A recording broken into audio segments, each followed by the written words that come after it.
So what happened and how does India view it? Joining us from New York is Syed Akbaruddin himself, India's representative at the United Nations.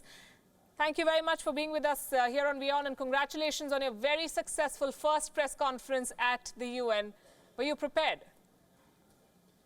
I must say I had only about 10 minutes to prepare because the usual understanding in such matters is that the President of the Security Council makes the statement if there is any requirement. If there is none, nobody makes statements. However, we noticed that as soon as the meeting finished, there were others who were making statements, and people were, in a manner of speaking, lapping it up. So we decided that it's important for me to also go and speak. So I was in the office watching them. It took me about 10 minutes to go. So all I had in terms of preparation time was going from the office to the UN building. I was in the car, so I perhaps had about 10, 7, I mean, I don't know exactly. I was not looking at my watch, but that's about the time. Be that as it may, you emerged as a hero as you debunked the anti-India propaganda there, and they did not cut you any slack as you had requested. Well, I'm just a foot soldier, a trench warrior. Those were my trenches. I was confident of our position and the support that we had broadly among a very large segment of the global population. So it was not very difficult to say what you believe in, to say what others have been articulating on our behalf in various ways. When you believe in something, everything else follows very easily. Indeed, and you started by saying that you're a conventional diplomat. How has the grammar of diplomacy then changed in the recent years? You have to take up cudgels on social media, you have to field questions at UNSC, you have to be a brand ambassador in every sense of the word. True. Ambassadors are now asked to do much, much more than what they were asked to do before because the entire expanse of diplomacy has changed. Public diplomacy plays as much a role as other forms of engagement. Not that we as Indian diplomats are unused to this, we are used to this, but there is a time and place for all of these things. And thus far, I never felt there was a need to get into a sort of a bull ring to try and expose what people are saying. Sometimes these opportunities require to do that, and so as part of my job, I'm ready to do that at any given time. We know it was a closed-door meeting, but in the past few days, have you been able to gather what transpired at the UNSC meeting then, and can you share with us the details? Of course, that's my primary job, and we know everything, what everyone said, in what manner they said, with what nuance they said. That's what we are required to follow and ascertain from. However, you would appreciate there is a saying which I always draw from the cricketing arena, and that is what happens in the dressing room is best left in the dressing room. So you will appreciate that I can't get into what somebody else said, how they responded, who said what, because these are by nature confidential consultations.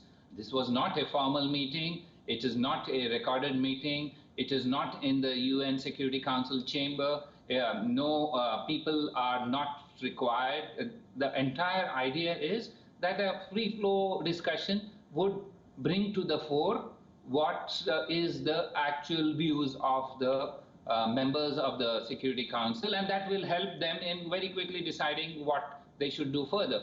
And it helped our cause very clearly. There was a groundswell of opinion which felt that, let me tell you, there was not one mention of Article 370 at all in the discussion from anyone.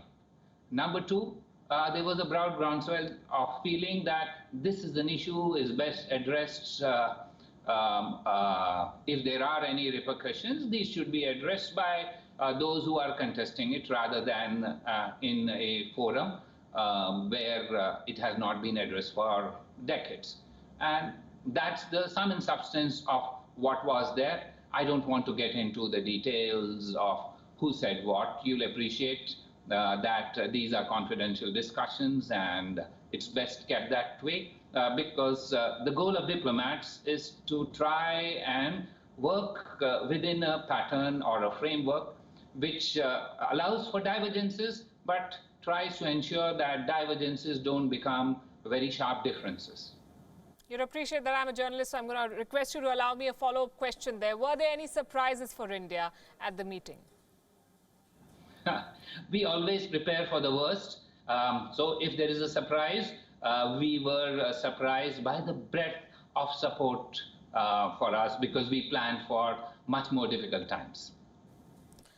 You also said that some countries tried to present their national position as the international will. Who were these countries that you were referring to?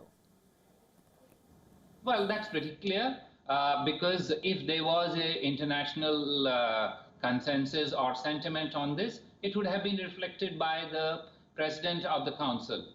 Since the President of the Council didn't speak because it was felt that it is not required, those countries who came out and spoke are the ones who were trying to pass it off. So I have no hesitation in calling them out because they cannot try and assume for themselves a role which is not provided by anyone else. Since India's announcement on Kashmir on Article 370, what has been the reaction of the global community, the people you've interacted with at the United Nations? Well, again, I would not be the right person to say what is the reaction of others. And as you said, that these bodies operate in a very nuanced manner.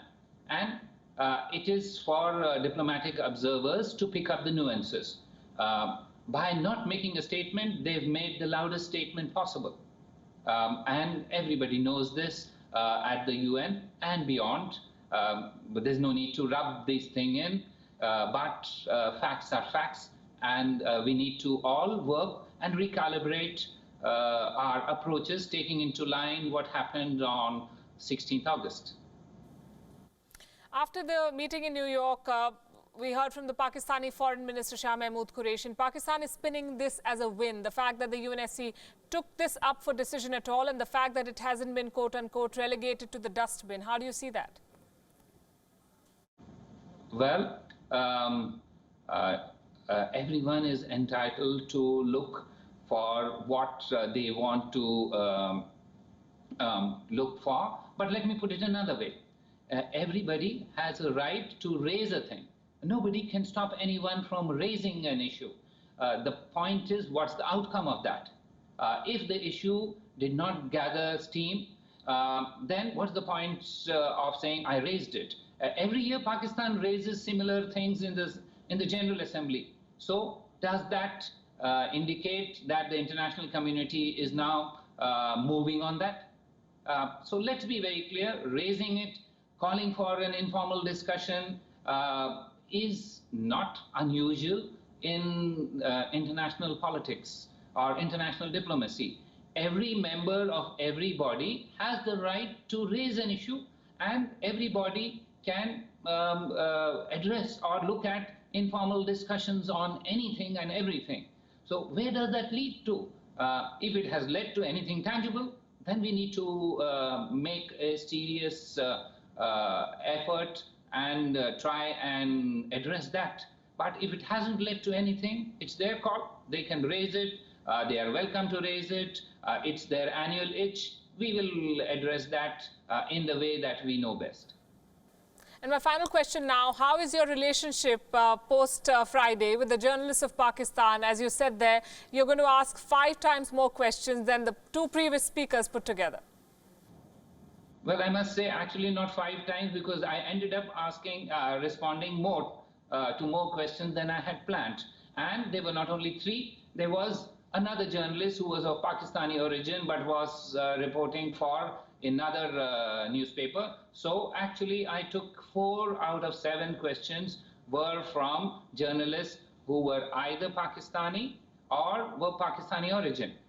We do not have to worry about where the question comes from. If we are confident of our view, if we are passionate about what we feel, we don't need to worry where the question comes from. And therefore, I had no hesitation in being willing to answer any question. And I started with giving all the Pakistani journalists their fair chance. But some of them not only had their chance, but want to eat the cake too by getting into a dialogue with me.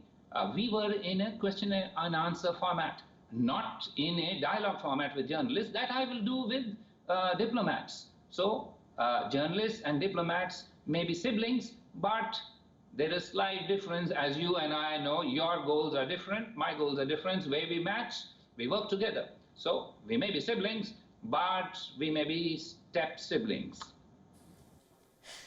Syed Akbaruddin, pleasure speaking with you. Thanks very much for joining us here on Wion.